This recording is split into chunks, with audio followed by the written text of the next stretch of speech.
So are you looking at buying a TW200, or did you just buy a TW200 and now you're looking at all the different things online and folks are telling you, oh, you got to do this, you got to do this, you got to do this, you got to do this to make your TW that much better? Well, I'm here to tell you, for one who has done a lot to his TW, you don't need all that stuff. This one right here behind me, this is my 2021, and I have a bunch of aftermarket parts on here.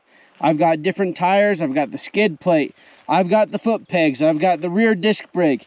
Obviously you can see my trailer hitch, I've got the exhaust, I've got the rear rack, I've got the hand guards, I've got even the clutch and the brake lever, and also the front rack. I've even got the aftermarket headlight.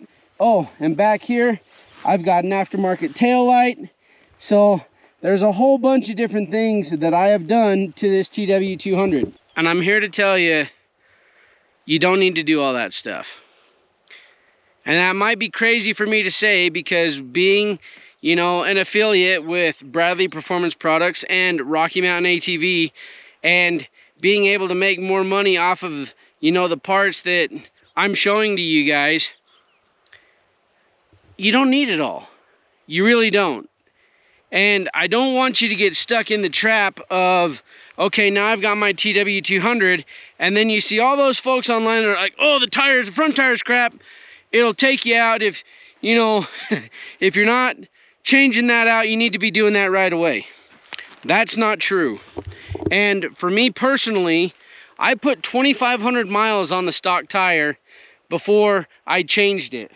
On this one, I put the Dunlop K180 straight out of the gate on this bike when I first bought it.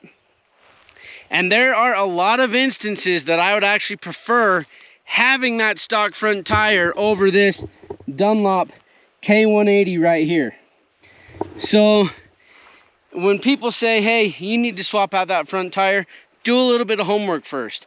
I don't know if you've been seeing this lately, but there's a racer, his name's Carson Brown.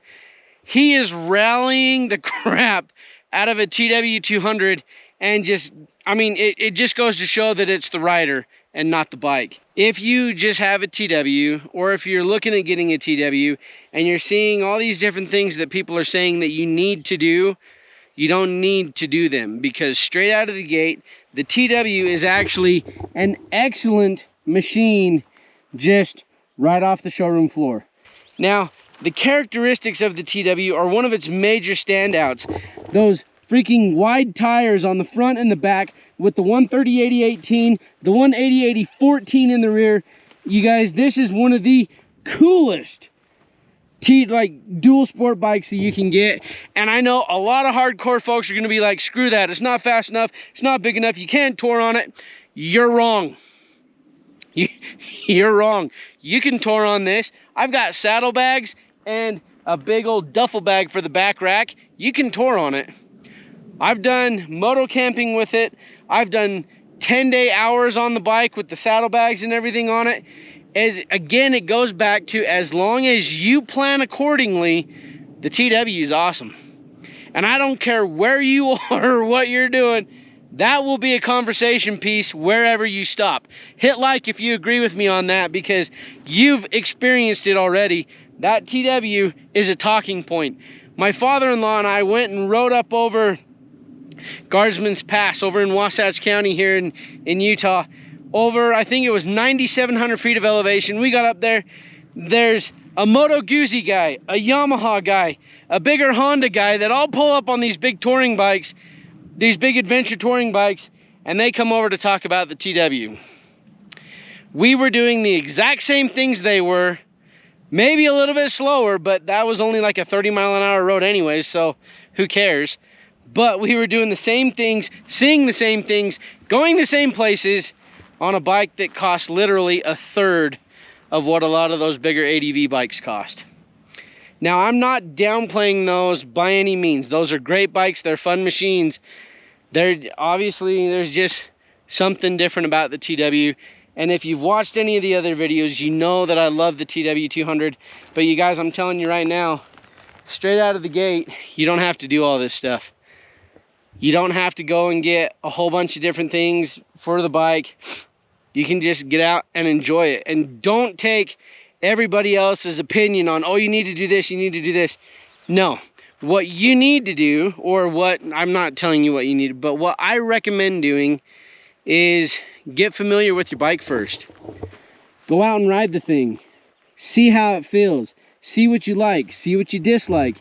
See what's comfortable, see what's not comfortable. See what you would want to do to it if you did want to do anything to it. But go and put some miles on the bike. Get yourself in the saddle for a good long time before you go and be like, oh, I gotta do this, I gotta do this, and I personally recommend getting to know your bike first and seeing if there's anything that you might want to add to it, anything that might make your comfort level a little bit better on the bike, because honestly, that's what's going to make you the most well, one, the most comfortable, but two, also, that's what's going to get you the most familiar with your bike, and that's what actually brings a lot of safety with the bike too, is when you are comfortable and you are familiar with your bike and how it handles, how it stops, how it accelerates, how it turns, you know, what air pressure in your tires is good for the street, what air pressure is good for the dirt, what air pressure is good for the rocks. Those are the things that I recommend getting familiar with first before you go and make any major changes on the bike. I'm just trying to be straight up honest with you, because I've got this one that I've done a whole bunch of stuff to, and I've got my 2019 that I have not done a whole lot to, and actually getting on that bike is so refreshing. And then I get on this one and I see all the stuff that I've done, and they're just two completely different machines that started out as the same bike.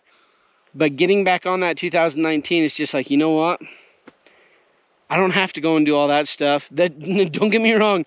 I like a lot of what I've done to this, and it's fun. The kids like it, you know, and like I said, it's a conversation starter wherever you go, but it's not necessary.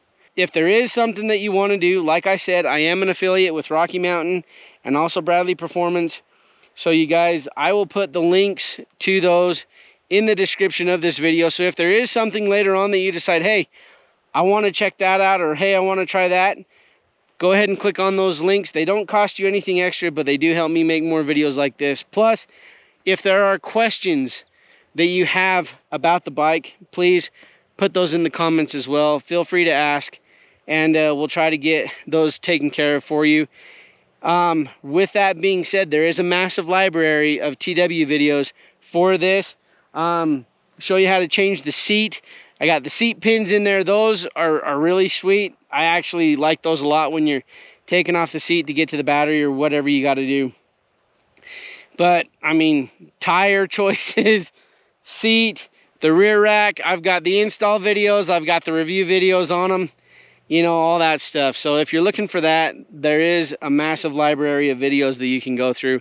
And then again, if there's any questions, just hit me up. You can also get a hold of me on the Instagram page and also the Facebook, where there's a lot of behind the scenes stuff that you don't see on the YouTube channel. So if you want to see more TW content or motorcycle content, feel free to check those out. Thanks for watching. I'm Matt with Mob Street, and I'll see you in the next one.